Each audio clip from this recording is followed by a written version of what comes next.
Amém, glória a Deus.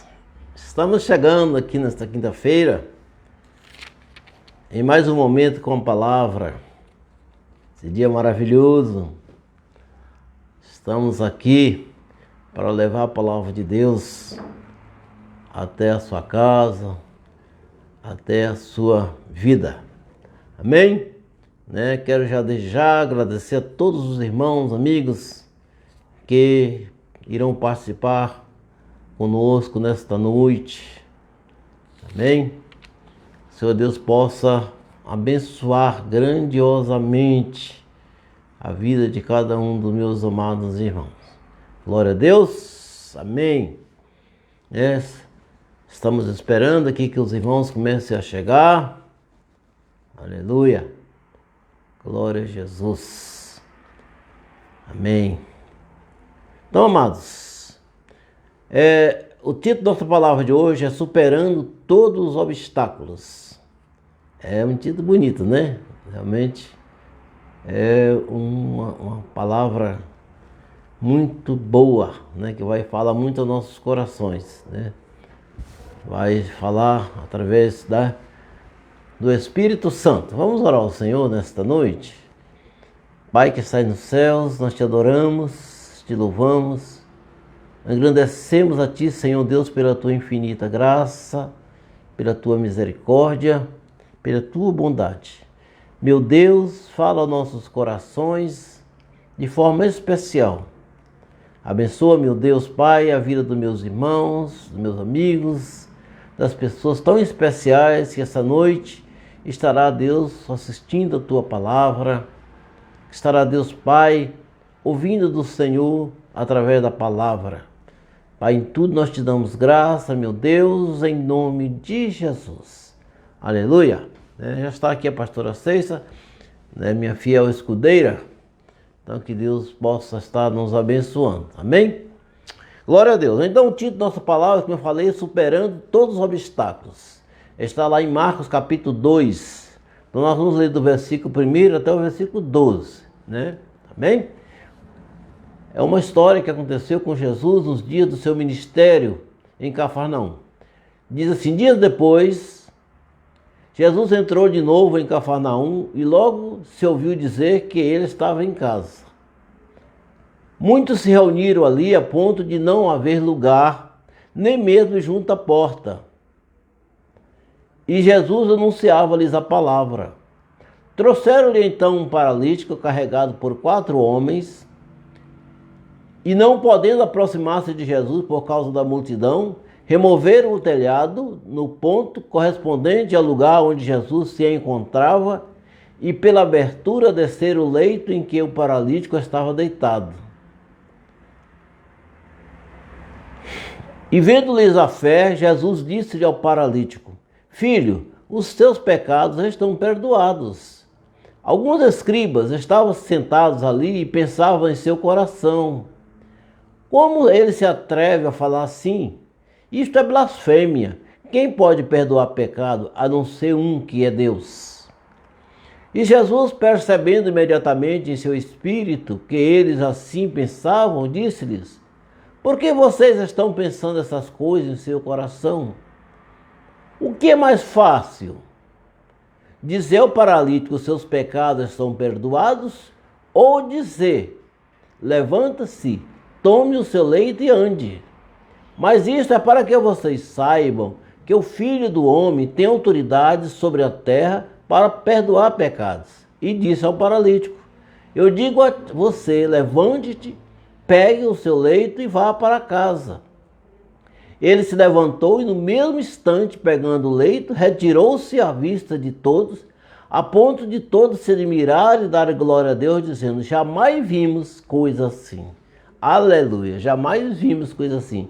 Boa noite, meu amigo Raimundo Nonato Vale, meu eletricista predileto. Deus te abençoe, você, a irmã Vina.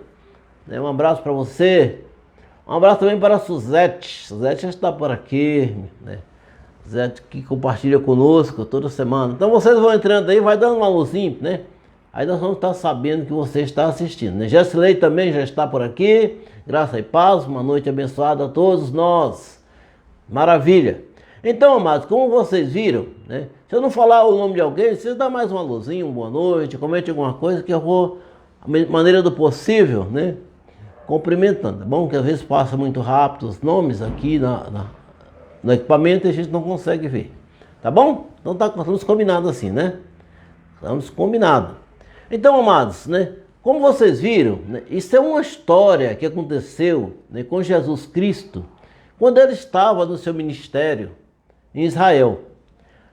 Ele estava chegando, né, de uma missão, né, e chegou em casa. Ele morava em Cafarnaum, uma cidade que ficava à beira do Mar da Galileia.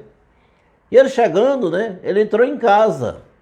Então o evangelista Marcos nos relata de forma pormenorizada um dos mais fantásticos milagres de Jesus. Não porque Jesus curou, ele curava muita gente, né? Mas como o milagre aconteceu. Como vocês viram no texto, é algo fantástico mesmo, né? Ele havia chegado em casa com seus discípulos com a provável intenção de descansar um pouco. A vida do mestre de Jesus naqueles dias era muito corrida, né? Extenuante. Ele vivia as suas missões, né? Pregando a palavra de Deus por toda a Galileia, Judéia, né? Decápolis. Então, às vezes, ele sentia-se cansado. E muitas vezes a Bíblia relata que ele procurou locais desertos para descansar, para que ele pudesse ter um sossego, vez que a multidão estava sempre seguindo, em busca de alguma bênção, né? Não é diferente de hoje não, né? As pessoas às vezes seguem Jesus, não porque o aceitam, mas em busca de bênçãos, né? De milagres. Então Marcos conta que algumas pessoas, 4 homens exatamente, levaram um paralítico para ser curado por Jesus. Vou mandar um abraço especial aqui para, né, a irmã Vilma, guerreira valente. Um abraço para você, minha irmã. Deus te abençoe, tá bom? Vamos comentando aí, ok? Então, Marcos conta essa história. Lúcia Valadão também, boa noite para você, minha cunhada. Boa noite, aleluia. Então, Marcos conta essa história muito interessante, né? Que 4 homens levaram um paralítico para ser curado. Quando eles chegaram na casa de Jesus, onde ele estava, eles depararam com um obstáculo muito grande, difícil até de ser superado. Como vocês viram o título da palavra, né? Superando os obstáculos. Então aquele obstáculo era muito difícil, porque uma multidão gigante, grande multidão, havia cercado a casa, né, onde Jesus estava. Naquela situação era difícil para uma pessoa sã, né, entrar ali, quanto mais um paralítico, carregado numa maca por 4 pessoas. Então a situação era complicada. Mas o fato que narra a história é que a decisão daqueles homens foi algo tremendo, né?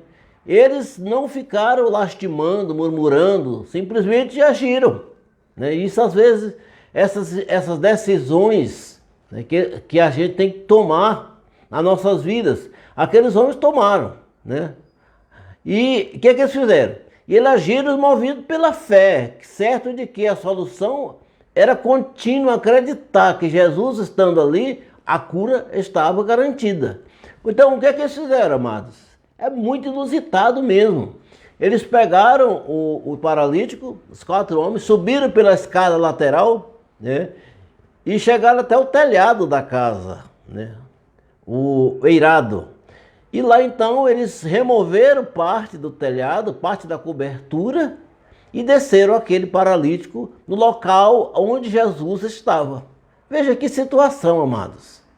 Então, quando nós estudamos a questão das casas, no tempo de Jesus, as casas dos israelitas, dos irmãos que moravam naquela região, as casas eram muito simples e muito pequenas. Porque a casa geralmente era 5 metros quadrados, 6 metros quadrados, não era muito grande. Grande parte das atividades de uma família de Israel naquela época era realizado fora da casa, né? Se tinha uma oficina, a oficina era fora da casa, né? Então tudo praticamente era feito fora da casa. A casa mesmo, o cômodo, o local onde a pessoa morava, digamos assim, era destinado apenas para os momentos íntimos e momentos para dormir, né? Mas a grande parte das atividades da família era feita ou no quintal da casa, né, na parte que eles chamavam de átrio, ou então no telhado, na parte da cobertura. Por quê? Porque a casa se levantava as paredes, pegava umas vigas de madeira, né? Madeira, passava de uma parede para outra e rebocava aquele espaço ali, aquela madeira com uma certa massa, que era feita de barro, de calcário, né? E jogava algumas folhas em cima, né? Então fazia um telhado plano, né? Assim que era as casas, né? As casas, por exemplo, o site Costumes Bíblicos diz assim: após levantar as paredes de blocos, colocava-se entre as paredes troncos rústicos e por cima deles feixe de junco e caniço, coberto de barro amassado ou de uma mistura de pedra e terra. Essa massa, imprensada e endurecida ao sol, prestava-se perfeitamente para o telhado durante o período do calor, conservando o aspecto fresco e servindo como uma espécie de terraço, onde as mulheres secavam os figos, as uvas, as roupas. Era no terraço também que aconteciam as reuniões da família pela manhã e à tarde. Então veja bem, era no terraço onde acontecia grande parte, né? Grande parte das atividades da família. Quero mandar um abraço especial para a Magali Souza, né? Lá em Araguaína. Também para a Micaela, minha sobrinha, Maju. Deus te abençoe, minha filha. A Micaela Valadão. Então tá bom. Um abraço para você, tá bom? Então, amados, era algo maravilhoso, né? A casa era pequena e o telhado em cima, o terraço também era pequeno. E toda a casa tinha uma escada do lado onde as pessoas subiam para o terraço, né? Quando vocês vêem nos filmes, esses filmes de época que a gente assiste, né? Vocês veem que as casas em Israel eram todas casas de terraço plano, né? Não era do jeito que nós temos costume de ver, era plano. Ali em cima do terraço fazia muitas coisas. Vocês que assistiram o filme 10 Mandamentos, né? Então vocês viram que Moisés, né, no filme, né, claro, né? Que relata a história, Moisés subia no terraço das casas para fazer algumas orações, né? Então mais ou menos assim, né, irmã Magali? Então o que aconteceu, irmão? Nós vamos então discorrer este texto a partir do versículo 1º. Se não der para nós falar de todos os versículos, devido ao tempo, nós vamos até onde Deus permitir, tá bom? Maravilhoso, maravilhoso mesmo, né? Tomar uma água aqui. Amém. Né, Lúcia? Lúcia é verdade, né? Então veja bem, diz o versículo 1º. Dias depois, porque esse dia depois relata o fato ocorrido no capítulo 1º, né, que relata as atividades de Jesus na sua missão de pregar a palavra, de curar enfermo, de expulsar demônio. Então, dias depois, Jesus entrou em Cafarnaum de novo, outra vez, e logo se ouviu dizer que ele estava em casa, né? Se fosse hoje, né, diziam assim, que as pessoas tinham passado a WhatsApp para todo mundo, né, avisando que tinha chegado, mas naquele tempo era oral mesmo, né? Então, certo que a notícia correu muito rápido, que Jesus tinha chegado em Cafarnaum e estava em casa. Então as pessoas começaram a chegar na casa do Senhor. Como eu falei, a casa era pequena, as pessoas logo encheram a casa, né? E começaram então a ficar em volta da casa. Então Jesus tinha sua casa lá em Cafarnaum, nessa cidade beira-mar. Mas ele passava muito tempo mesmo, era nas missões dele, na Galiléia, na Judéia, em Jerusalém, né? Então o que acontece? Nesse dia ele chegou na sua casa, né? Ele deve ter pensado que ia descansar um pouco com seus discípulos na sua casa, mas as coisas não fluíram bem assim. Diz o versículo 2: muitos se reuniram ali, a ponto de não haver lugar nem mesmo junto à porta. E Jesus anunciava-lhes a palavra. Aqui é outro caso interessante, amados. Esse texto é maravilhoso, um dos textos mais lindos que a gente tem nos evangelhos, né? Ou seja, a casa onde Jesus estava abarrotada de gente.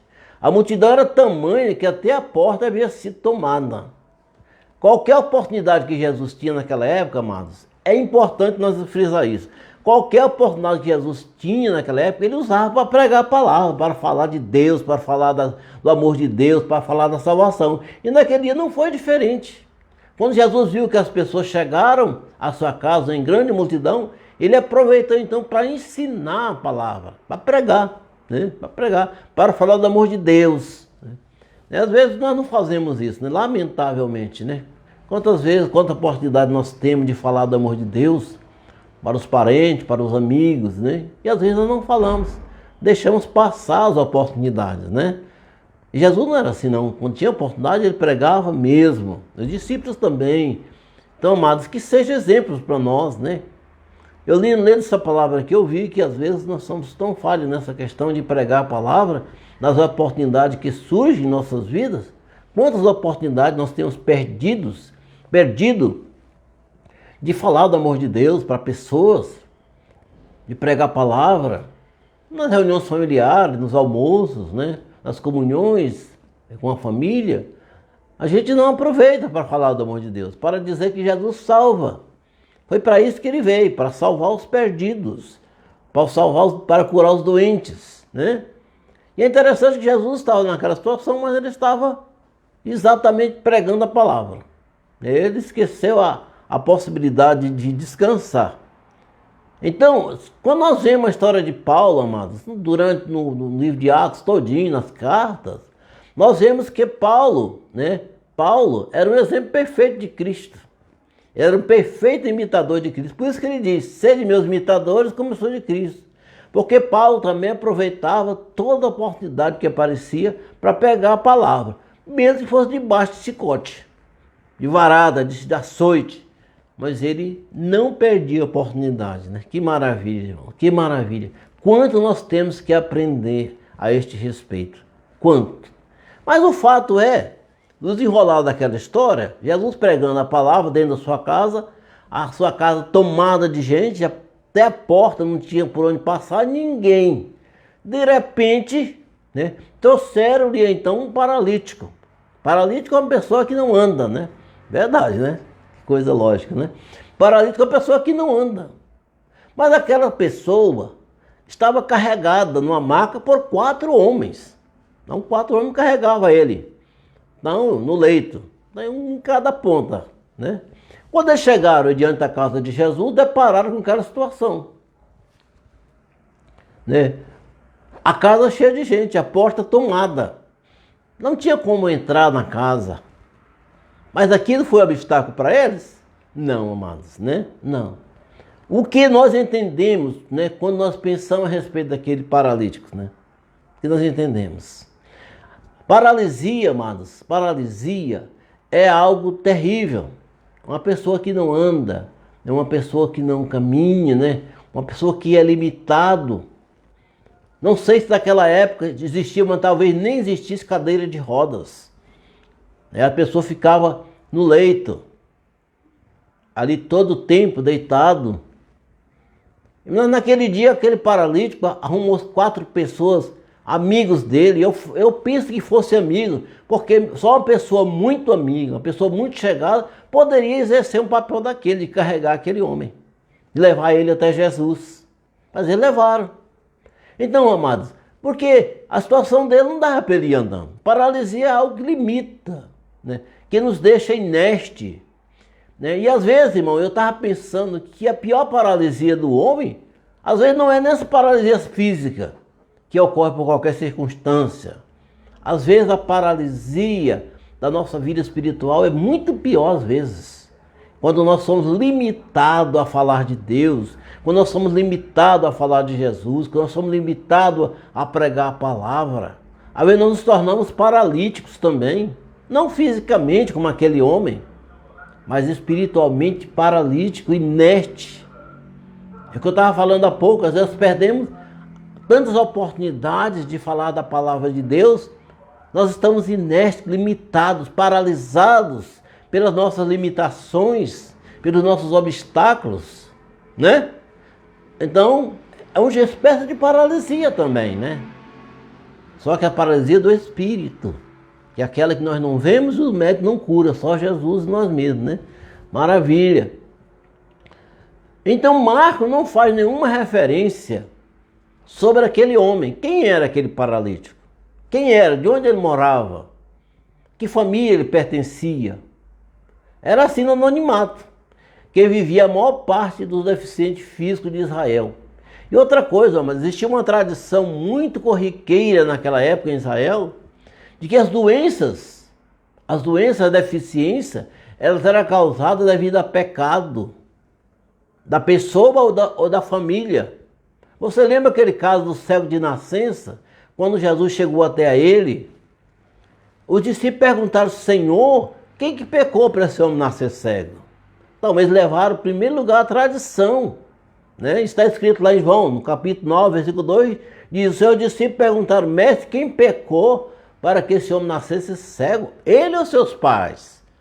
Existia aquela tradição. Uma pessoa deficiente, então, já caía logo o entendimento de que ele havia cometido alguma transgressão, havia descumprido a lei, né? Havia desobedecido alguma coisa. Então, algum pecado estava sobre ele que o levava aquela pessoa a ter aquela deficiência.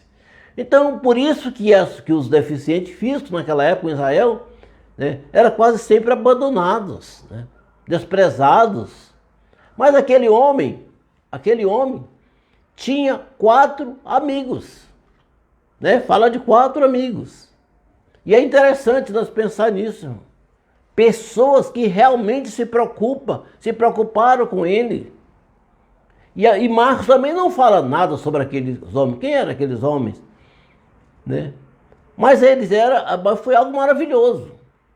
Aquele paralítico não tinha saúde, mas tinha pessoas que se preocupavam com ele.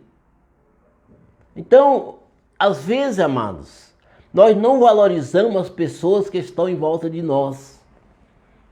Quantas pessoas estão em volta de nós, que nos cercam, que também são nossos amigos, nossos familiares. Como foi, né, útil aquelas pessoas para aquele paralítico? Amigos, pessoas chegadas, a ponto de carregar ele numa maca. Ninguém não sabe a distância que eles percorreram para chegar até onde Jesus estava, na sua casa. Mas eles foram. Eles levaram aquele paralítico. E às vezes nós deparamos com situações assim, amados. Pessoas que não medem esforços para me ajudar, para te ajudar, né? As pessoas que não medem esforços para levar a palavra de Deus até você. São pessoas que realmente gostam de você, gostam de mim, se preocupam conosco, a ponto daqueles discípulos, daqueles homens que se preocuparam, né? Se preocuparam com aquele paralítico. E é interessante o que Salomão escreve lá em Provérbios 18, 24, que diz que o homem de muitos amigos tem que mostrar-se amigável com os amigos. Mas existem amigos que são muito mais chegados do que irmãos. Isso é verdade. Existem amigos, pessoas conhecidas nossas que realmente têm afinidade conosco, que são muito próximos de nós. É que nós devemos também valorizar. Existe um caso interessante, né? Na Bíblia, relata lá em Lucas capítulo 5, a respeito de Pedro. Pedro estava pescando no mar da Galileia, naquele mesmo mar onde fica a casa de Jesus, ao lado. Pedro estava pescando no mar da Galileia e depois de pescar a noite toda, não pegou nenhum peixe. Quando eles saíram da praia, encontrou Jesus. E Jesus disse: olha, volta para o mar e lança a rede. E eles voltaram, lançaram a rede, e a Bíblia diz que eles pegaram uma quantidade de peixe tão grande, que eles não conseguiram tirar as redes. Então, eles chamaram quem? Chamaram os amigos para ajudar a rebocar o barco até a praia. Amigos. E é interessante que aqueles amigos daquele paralítico, amado, foram de forma muito fiéis. Olha só o versículo 4, o que diz? E não podendo aproximar-se de Jesus, olha só, preste atenção nesse versículo. E não podendo aproximar de Jesus por causa da multidão. Multidão, ou seja, era um obstáculo que os impediam de chegar até Jesus com aquele paralítico. E eu fico pensando às vezes, amado, quantas pessoas são também impedidas de chegar até Jesus por multidão de pecados, por multidão, tantas multidões espirituais que se levantam, obstáculos que também se levantam para impedir, às vezes, que as pessoas cheguem a Jesus. Mas Jesus está à disposição, Ele está ao nosso alcance, mas nós temos que superar os nossos obstáculos, superar as nossas dificuldades, superar as nossas limitações, como aquele paralítico superou juntamente com aqueles homens. Então o que você acha que te impede de chegar até Jesus e de aceitá-lo como seu Salvador? É a multidão? A multidão de quê, amados? Cada um de nós tem as nossas multidões, as nossas deficiências, né?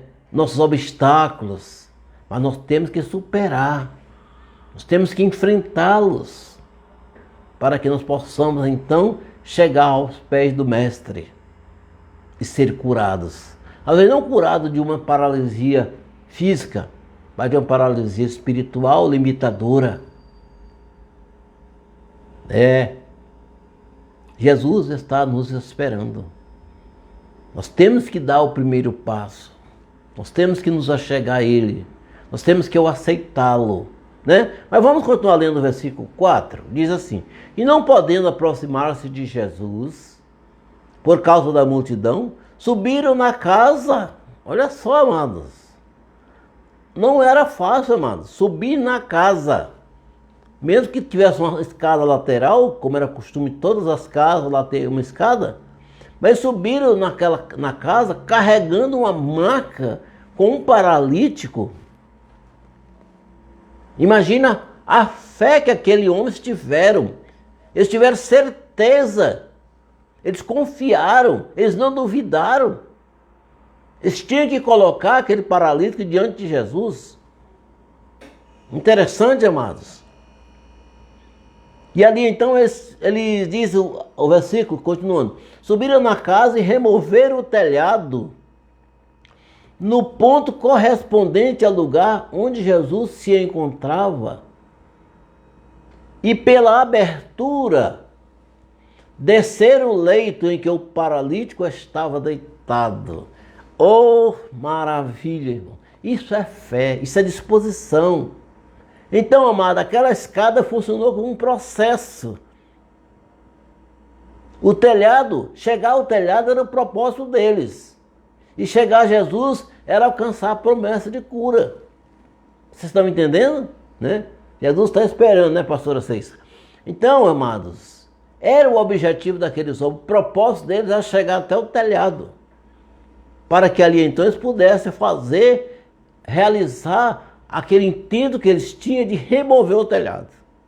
Aí você pergunta: mas pastor, será que Jesus não levou um susto quando o telhado começou a ser removido? Alguém mexendo no telhado, né? Batendo, porque como eu falei há pouco, o telhado era composto de vigas.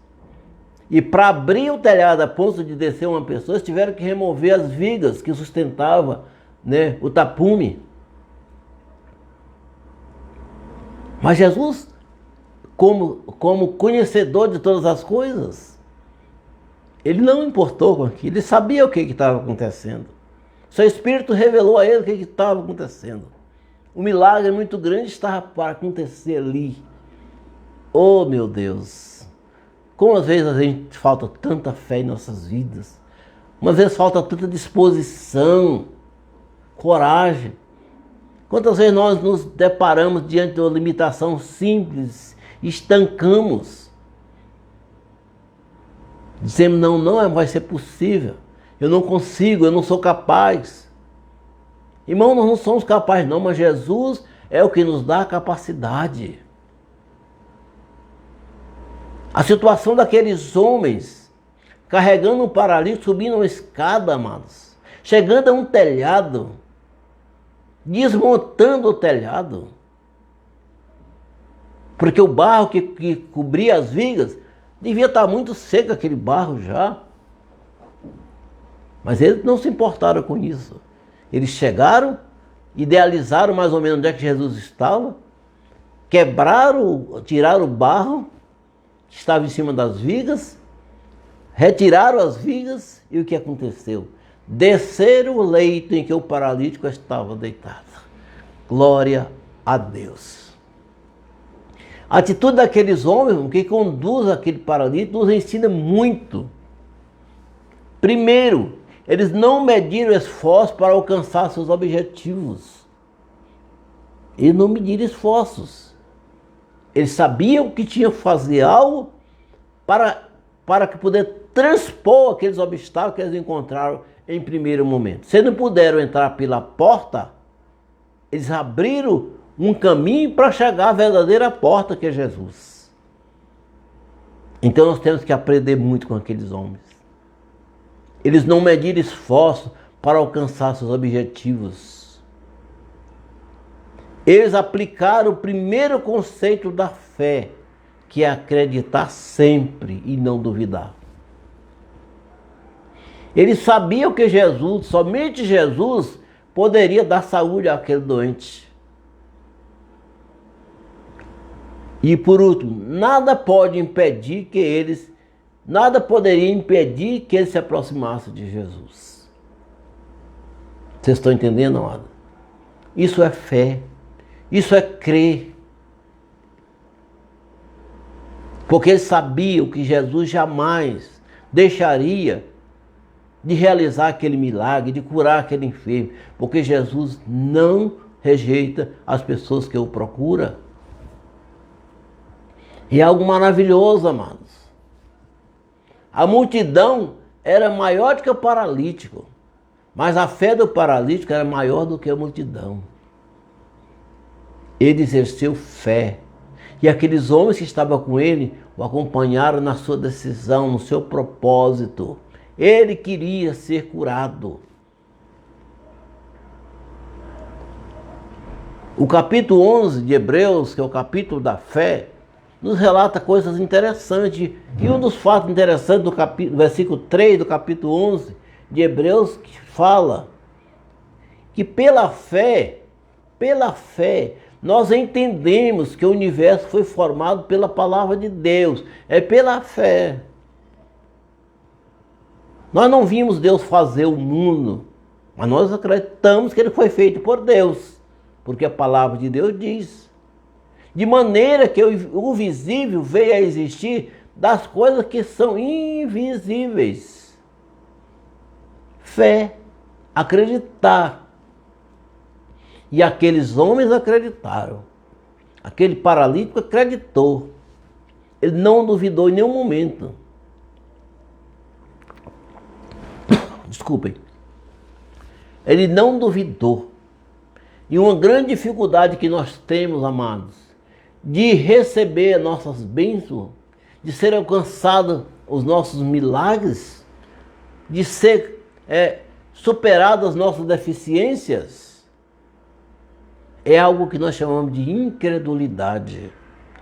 A incredulidade anula a fé. Quando nós deixamos de acreditar, quando nós duvidamos,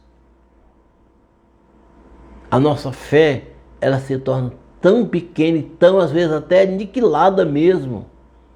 Porque não existe espaço para fé e incredulidade numa mesma pessoa.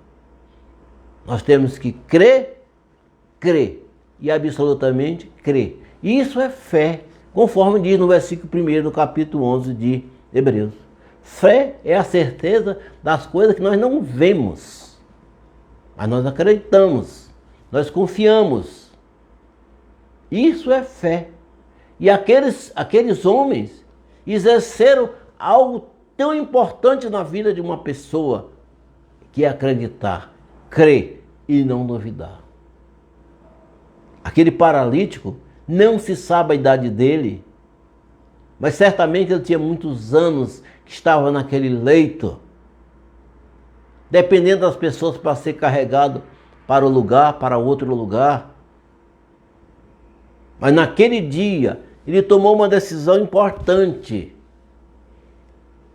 Naquele dia ele colocou no seu coração a decisão de encontrar com Jesus. E Jesus jamais rejeita aquele que o procura com sinceridade.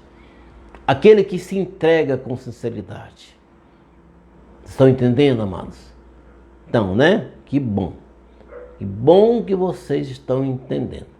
Isso é maravilhoso. Versículo 5. Versículo 5 diz, vendo-lhes a fé. Olha só. Jesus vendo a fé daqueles homens. Vendo-lhes. Olha só que está no plural.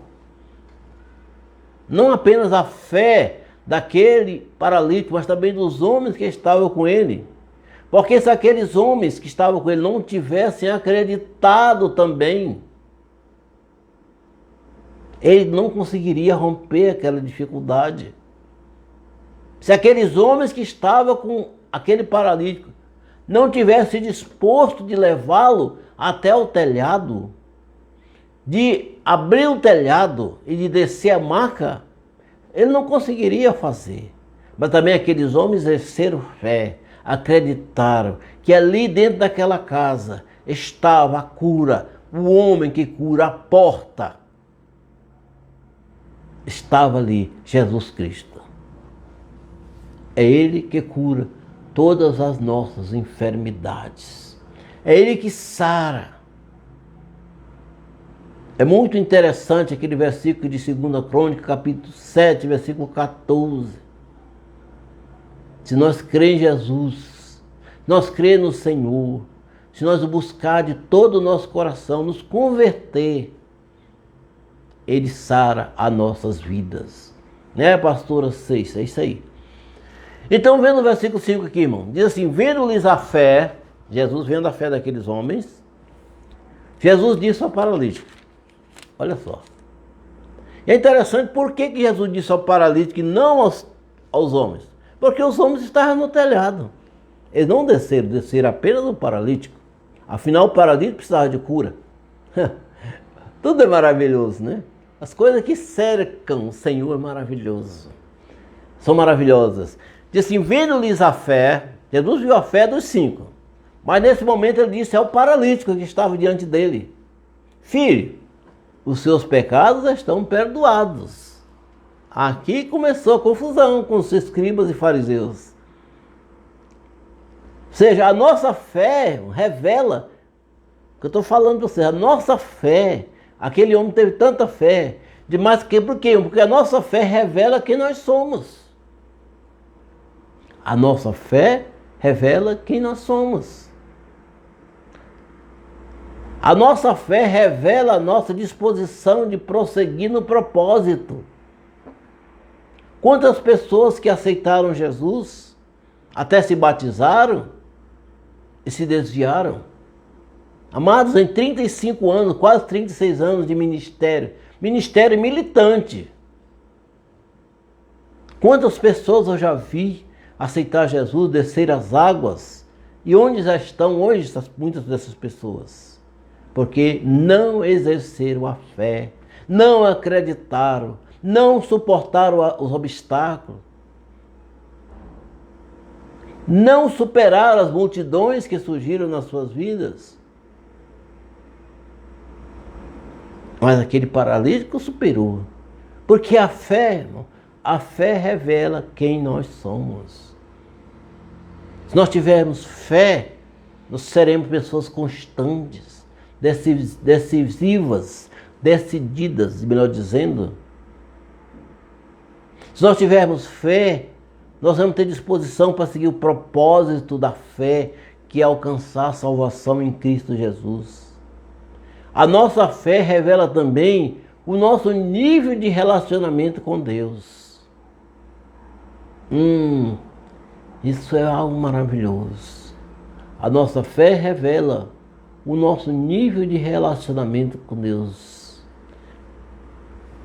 Jesus ficou admirado da fé daquele homem. Ele, juntamente com seus parceiros de caminhada, realizou um grande feito, amados. Pensam bem. Será que nós teríamos coragem de fazer aquilo que eles fizeram? Subir num telhado, destelhar a casa. Amados, amados. As palavras de Jesus, talvez, que Jesus falou para aquele homem, talvez nem fossem as palavras que ele quisesse ouvir naquele momento. Ele estava esperando que Jesus dissesse: filho, tu está curado, levanta e anda. Mas Jesus não disse isso. Jesus disse: filho, teus pecados estão perdoados. Sabe, amado, porque mais importante que uma pessoa receber a cura física é receber a salvação. E a salvação vem pelo perdão dos pecados. Você está entendendo por que Jesus, em primeiro lugar, se preocupou com a salvação da alma daquele homem. Não é que Jesus não fosse curar fisicamente, mas naquele momento Jesus estava preocupado em salvá-lo. Conceder-lhe o perdão. Porque o perdão, amados, é a coisa mais importante, é a atitude mais importante que pode brotar na vida de uma pessoa. Perdão. Como falta isso em nossas vidas nos tempos de hoje, irmão. Como falta perdão à sociedade nos dias em que vivemos.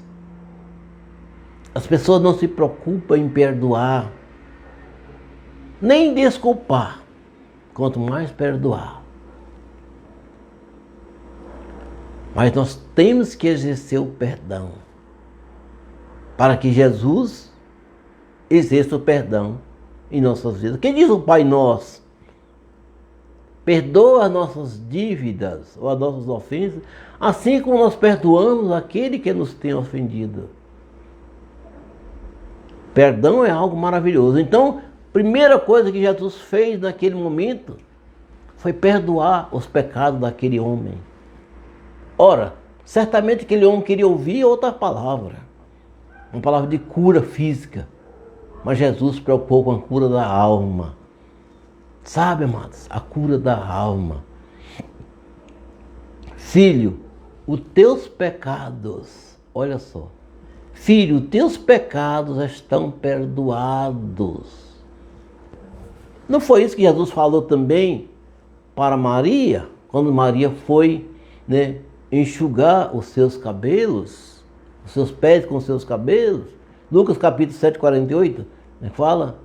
Jesus disse então à mulher: os seus pecados estão perdoados. Não foi que Jesus falou também àquela mulher adúltera: filho, os homens não te condenaram, nem eu te condeno, vai e não peque mais. Os teus pecados estão perdoados. Então o que aconteceu naquele momento, quando Jesus falou essa frase para aquele moço? Alguns dos escribas, fariseus, religiosos que estavam ali, no versículo 6 diz: alguns escribas estavam sentados ali e pensavam em seu coração. Eles nem falaram, só pensaram: como ele se atreve a falar assim? Olha só, como ele se atreve a falar assim? Isso é uma blasfêmia. Quem pode perdoar pecado a não ser Deus?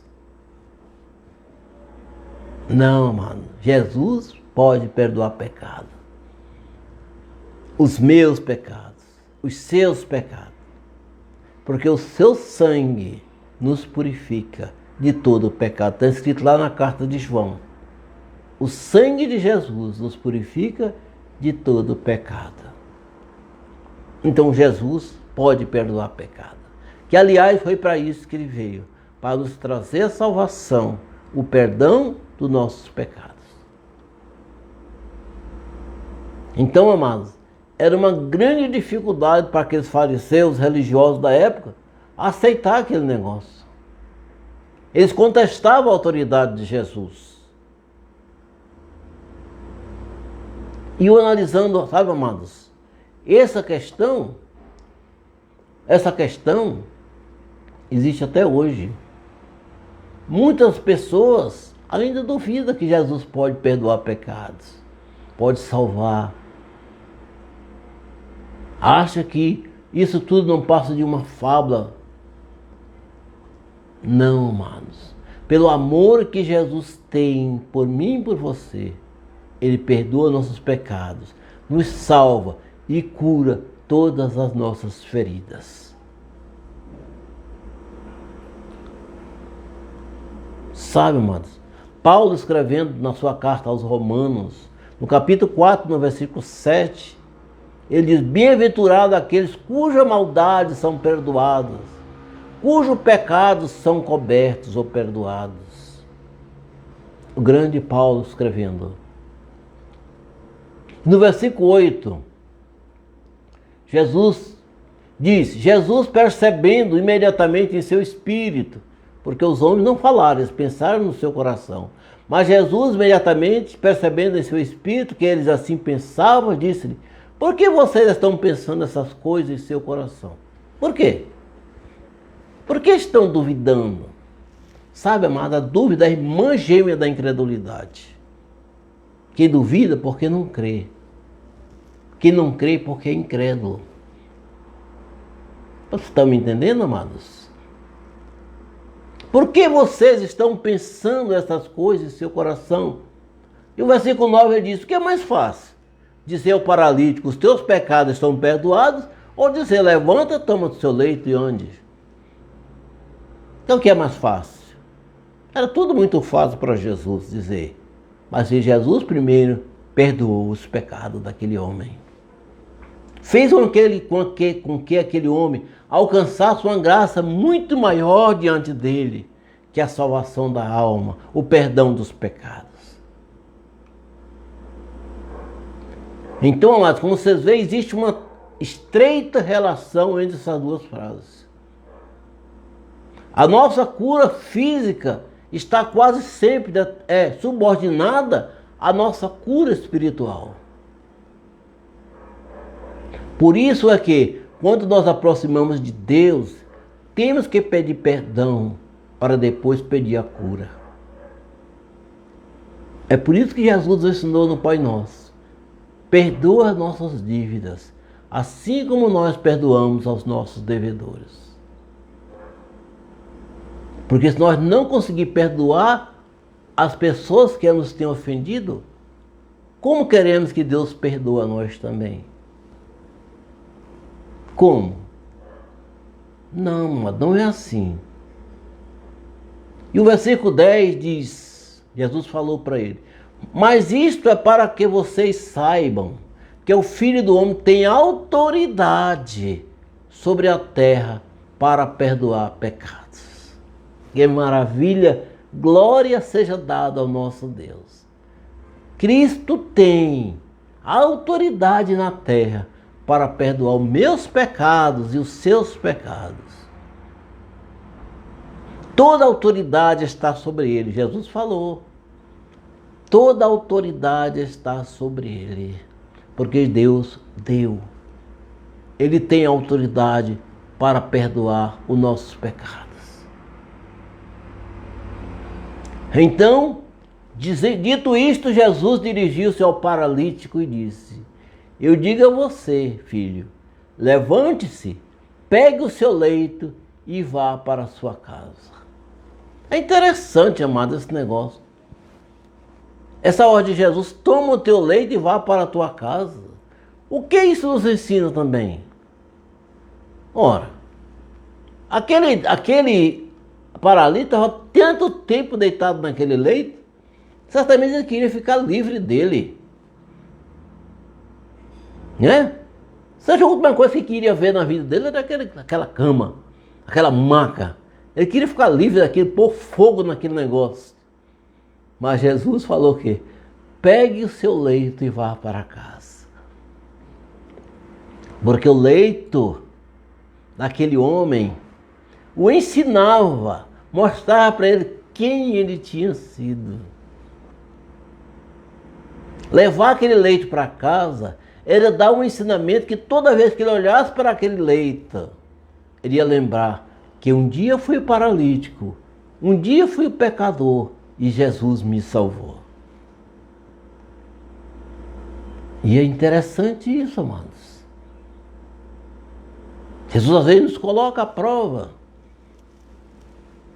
Qual é o nosso leito? Quantas coisas nós lembramos da nossa vida passada, da nossa vida pregressa? Lembramos de coisas erradas que nós fizemos, situações erradas que nós vivemos. Mas aí nós lembramos, eu fiz aquilo, eu disse aquilo, mas Jesus me perdoou e me salvou. Sabe, amado, o nosso passado, às vezes não é para ser comemorado, não. Nosso passado distante de Jesus, porque eu aceitei Jesus com 24 anos, ou mais um pouquinho, né? Depois eu faço as contas. Eu não lembro mais aqui, meu Deus. Eu não fazia as contas. Não, 24, tal. Na verdade, 28 anos. Amém. Eu aceitei Jesus com 28 anos de idade. E nesses 28 anos, amados, eu fiz coisas terríveis. Com 10 anos, 11 anos, eu fumava, bebia cachaça, tocava sanfona. Tantas coisas que eu fiz que desagradaram a meu Deus. Mas um dia ele disse para mim, filho, teus pecados estão perdoados. Toma teu leite e vá para casa e me sirva. E eu lembro dessa situação, desse leito de pecado que eu vivi. E eu digo, eu era assim, eu fui assim, mas Jesus perdoou meus pecados e salvou a minha alma do inferno. Amados irmãos, pegue o teu leite e vá para casa, porque os teus pecados estão perdoados quando você se colocar diante de Jesus, com fé e sinceridade. Não existem limitações para o Senhor. Ele pode todas as coisas. Ele pode me perdoar, Ele pode te perdoar, Ele pode nos curar, Ele pode nos transformar. Você imagina aquele homem paralítico numa cama, num leito, há quantos e quantos anos, de repente Jesus disse, toma teu leite e vai para a tua casa. Os teus pecados estão perdoados. E o versículo 12 diz, ele se levantou de um salto. Interessante, né, irmão? E ele se levantou de um salto, no mesmo instante, pegando o seu leito, retirou-se da vista de todos, a ponto de todos se admirarem e darem glória a Deus, dizendo, jamais vimos coisas assim. Aleluia, glória a Deus. Jamais vimos coisas assim. Porque Deus faz coisas extraordinárias. Deus faz coisas maravilhosas. O Deus que nós servimos hoje é o Deus que abriu o Mar Vermelho para o povo de Israel passar. Ele é o nosso Deus. Ele faz coisas extraordinárias. E Ele deu autoridade ao seu Filho Jesus para perdoar os nossos pecados e salvar a nossa alma. Glória a Jesus. Amém? Que maravilha. Estamos chegando ao final da nossa palavra hoje. Mandar um abraço especial para minha querida Jaira Silva, lá em Redenção, no Pará. Jaira Silva, esposa do meu sobrinho Cleomagno. Um abraço para você, minha irmã. Acho que você está aí assistindo, né? Para o Vanderlei Alves da Silveira. Um abraço para você, para a Janaína, para as crianças, né? O Arthur. O Arthur, né, Vanderlei? Gente, muito obrigado mesmo por vocês terem estado conosco nesse dia. Nós vamos colocar essa palavra no YouTube daqui a pouquinho, tá? Não acesse o canal lá. Um Momento com a Palavra. Você vai encontrar todos os nossos vídeos, meu, da Pastora Sexta. Você pode assistir, compartilhar, né? Curtir e até se inscrever. Tá bom? Então não se esqueça. Daqui a pouquinho mesmo, né? Nós vamos estar com esse vídeo lá no YouTube. Tá bom? Então que o Deus de Israel esteja com você, com sua família. Oremos pelos nossos irmãos em Petrópolis, no Rio de Janeiro. Eles passaram por uma catástrofe tremenda. Então nós possamos orar pelos nossos irmãos das igrejas de lá, que eles possam ajudar os irmãos, fortalecer os nossos irmãos de Petrópolis. Tá bom? Bom mesmo. E não esqueça, né, que nós estamos aí em pandemia. Até use sua máscara, se cuide, né, tenha cuidado, porque ainda estamos em pandemia. Vamos orar ao Senhor? Pai querido, te damos graças, Senhor, por tua palavra. Damos graças a Deus pela vida dos irmãos que nos assistiram e por tantos que irão nos assistir depois. Que o Senhor abençoe cada um, cada família, cada lar. Pai querido, Senhor, ó Deus, o Senhor é Deus que perdoa pecado e que salva nossas vidas. Em nome de Jesus. Antes de eu encerrar, quero mandar um abraço para Iranley, lá em Palmas. Um abraço para você, minha amiga. Bom que você tenha assistido nossas lives, tá bom? Que Deus possa abençoar todos vocês e até a próxima quinta-feira, se Deus nos permitir, em nome do Senhor Jesus.